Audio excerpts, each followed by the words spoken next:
అలా చూస్తూనే అల్లరి వాళ్ళు ఎన్నో విధాలైనటువంటి రిప్రజెంటేషన్స్ క్రికెట్ బృందం ద్వారా అన్ని పార్టీల ప్రతినిధులకి పంపించే ప్రయత్నం చేశారు.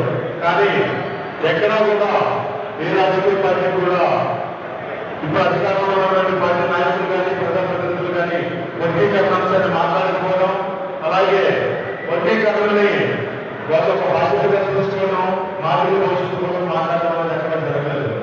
మీరు చూసుకోండి, ఈరోజు వైసీపీ పార్టీ అధికారంలో ఉన్నదాకా అధికారంలో ఈరోజు ఆంధ్రప్రదేశ్ ఆంధ్రప్రదేశ్లో వైఎస్ఆర్సీపీ పార్టీ అధికారం ఉంది. అధికారంలో ఉన్న వైఎస్ఆర్సీపీ పార్టీ ఇప్పటి వరకు కూడా జగన్మోహన్ రెడ్డి గారి ప్రభుత్వం ఏనాడు కూడా వర్గీకరణ అంశం మీద మాట్లాడకుండా మొన్న ఫిబ్రవరి 6, 7, 8 తారీఖులో జరిగినటువంటి 6, 7, 8 తారీఖులో జరిగినటువంటి సుప్రీంకోర్టు విచారణలో ఎక్కడా కూడా ఆంధ్రప్రదేశ్ రాయలను తప్పకపోవడం ప్లస్ వర్గీకరణ గురించి మాట్లాడుకోవడం అనేది చాలా మాదిరి జాతి పట్ల వైఎస్ఆర్సీపీ చూపిస్తున్నటువంటి వివక్ష ఎంత దారుణంగా మనకు అర్థమైంది.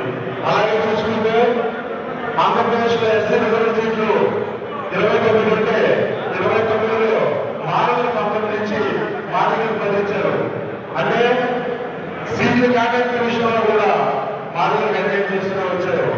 ఈనాడు చూసుకుంటే జగన్మోహన్ రెడ్డి గారు పూర్తిగా మాదిరిగా వ్యతిరేకి, మాదిరి గురించి అనడానికి ప్రతి అంశంలో కూడా మాదిరి ఒకతరా పోషిస్తున్నటువంటి వర్గీకరణ గురించి ఆయన మాట్లాడకపోవడం, అలాగే సీట్లు కేటాయించడం మాదిరికి అన్యాయం చేయడం, ఈ ప్రధానంగా ఈ 2 అంశాలు మాదిరి పట్ల ఆయన ఎంత వివక్ష చూపిస్తున్నాడో అర్థమవుతున్న వచ్చింది. అలాగే చూసుకుంటే ప్రతిపక్ష ప్రజెంట్ టీడీపీ ప్రభుత్వం కానీ ఎన్డీఏ ప్రభుత్వం కానీ ఈరోజు తెలుగుదేశం పార్టీ మన చంద్రబాబు నాయుడు గారిని కలిసినప్పుడు అందుగా రాజకీయంలో ఆయన మాట్లాడారు. గతంలో చేద్దాం అధికారంలో వచ్చినప్పుడు అధికారంలో వస్తే వర్గీకరణ చేస్తాం, వర్గీకరణ చేయడమే కాదు రాజ్యాంగ కాలంలో ఈ పాఠశాలిస్తాం. ఎస్సీలో కల్పించడానికి ఏ పథకాలైనా కూడా ప్రధానంగా మాదిరికి మేము అవకాశాలు కల్పిస్తామని ఆయన రాజ్యాంగంలో అన్ని అవకాశాలు కూడా మాదిరికి కష్టపడ్డారు మాట్లాడారు.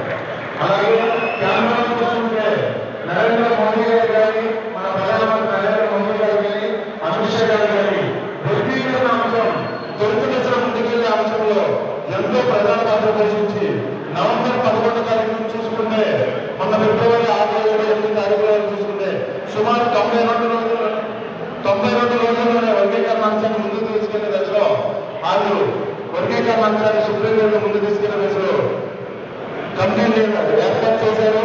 అలాగే కేంద్రం నుంచి రాయలు పెట్టారు. వర్గీకరణ అంశాన్ని ముందుకు తీసుకెళ్లే దశలో నరేంద్ర మోదీ గారు